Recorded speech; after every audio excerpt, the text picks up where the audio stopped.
Good morning. This is Ryan Klein, co-host of SEO's Dead and Other Lies. And here is another video I'm bringing to you that is supplemental content to what we're discussing in our SEO 101 four-part series.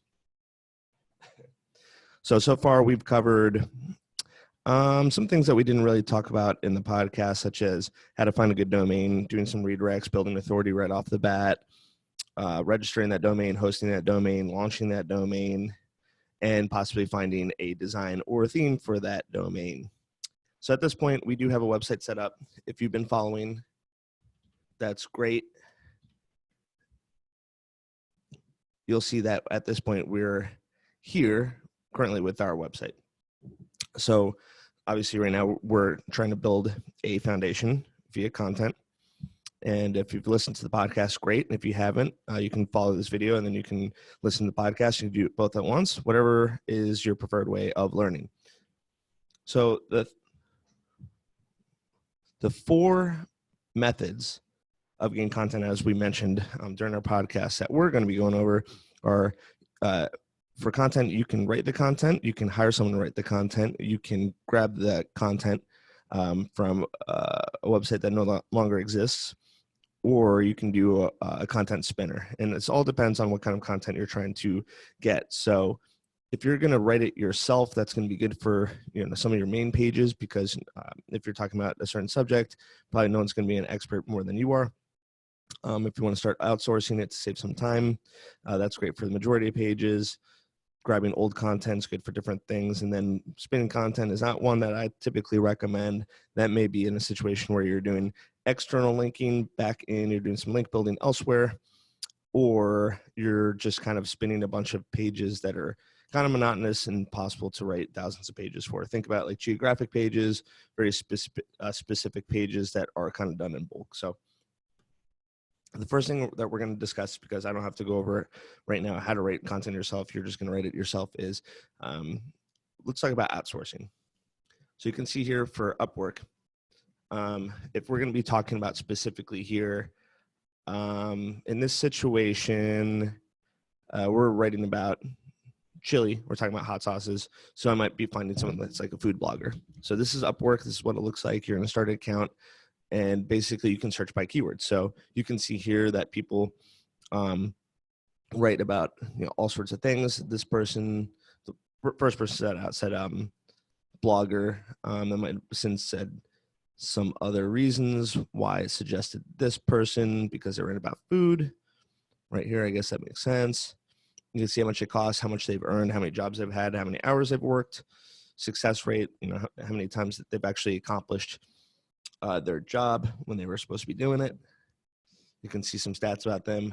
This person's in Seattle, just like me. Cool. So if I were to hire them, we could just meet up and grab some coffee, because that's the thing you do in Seattle, plus rain. So you can kind of go through and you can kind of determine who you want based off of maybe their portfolio, their availability, their success rate. I can see why they're saying Seattle, because it defaulted to Seattle, which is silly.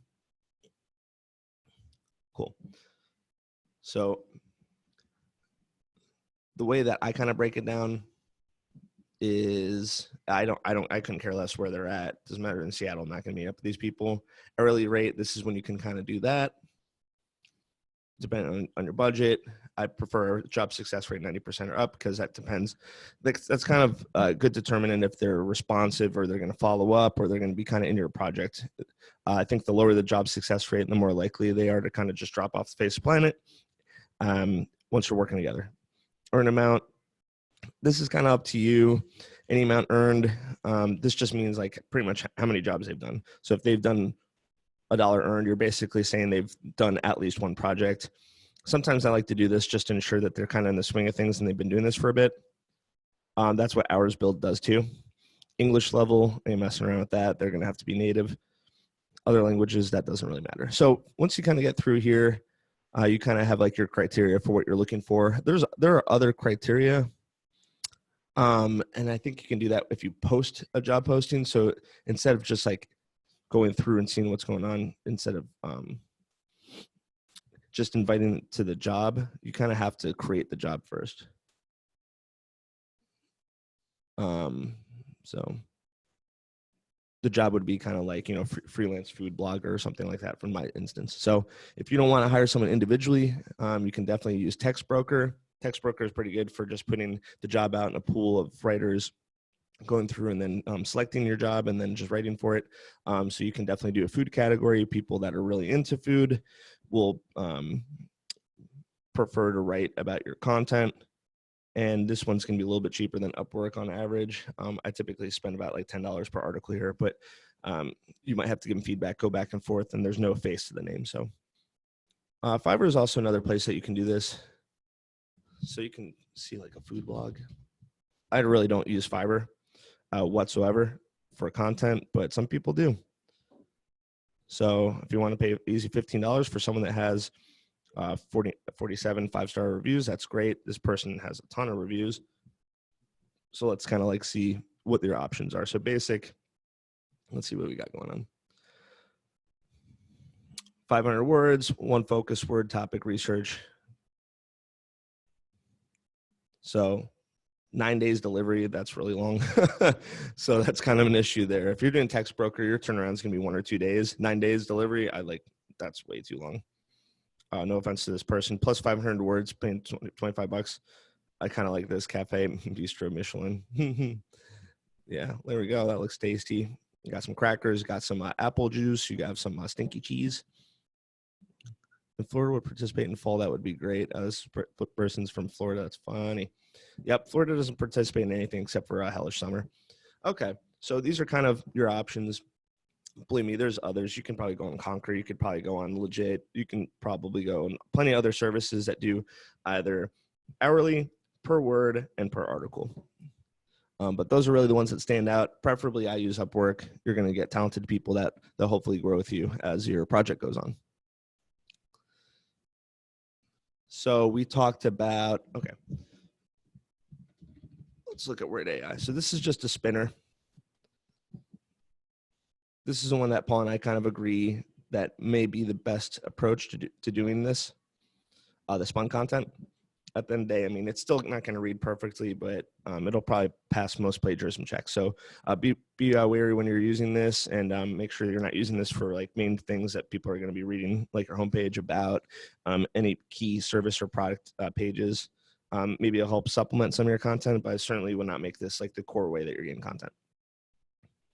So I'm sure the thing that you're the most interested in is, I don't want to pay a freaking penny for content, which I completely understand. I know where you're coming from. So how do I get this content? So we were in here before. Obviously, when we were getting the domain.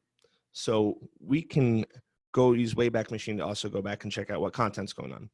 Now, I believe that a sitemap option is among the easier ways to know what year had the most content that you can grab.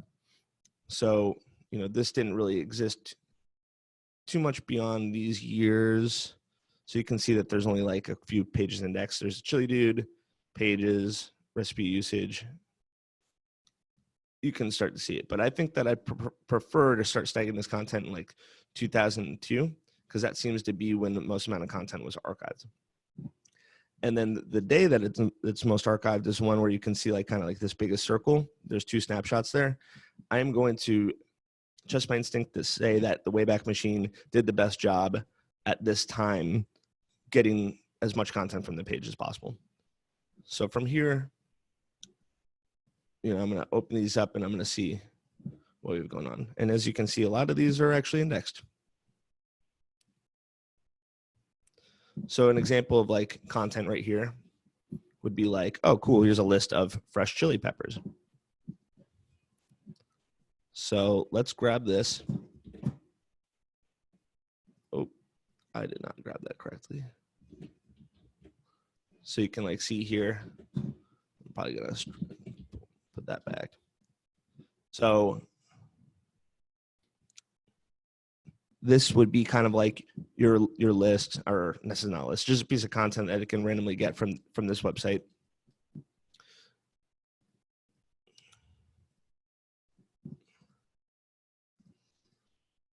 Okay. So once you do that several times, as we mentioned, we like doing Copyscape. And then I don't really know what the password is.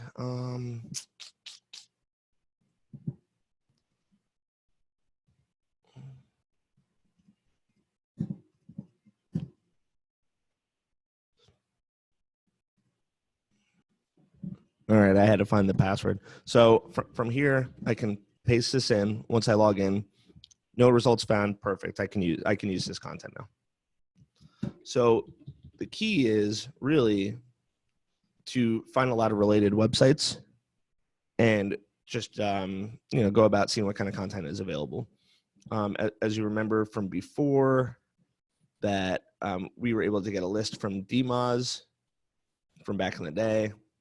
So, going back here, of course, DMOZ has changed in the past several years.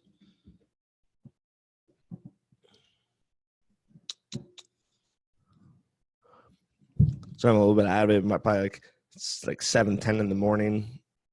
I've been up since 5. We're about to go to Las Vegas. We're not trying to do this. So from here, I mean, you can't really do a search like in an archived search. So maybe we can go to food. I'm just trying to do this. I'm honestly doing this kind of the lazy way. Spicy. Actually, that works out pretty well. So like from here, you can open some of these up. This probably doesn't exist anymore. So yeah, basically you can kind of go through and grab some content and then use Copyscape afterwards. So that's kind of where we're at for content. And if you have any questions, drop in YouTube and I'll answer it there. Otherwise, see you around for the podcast.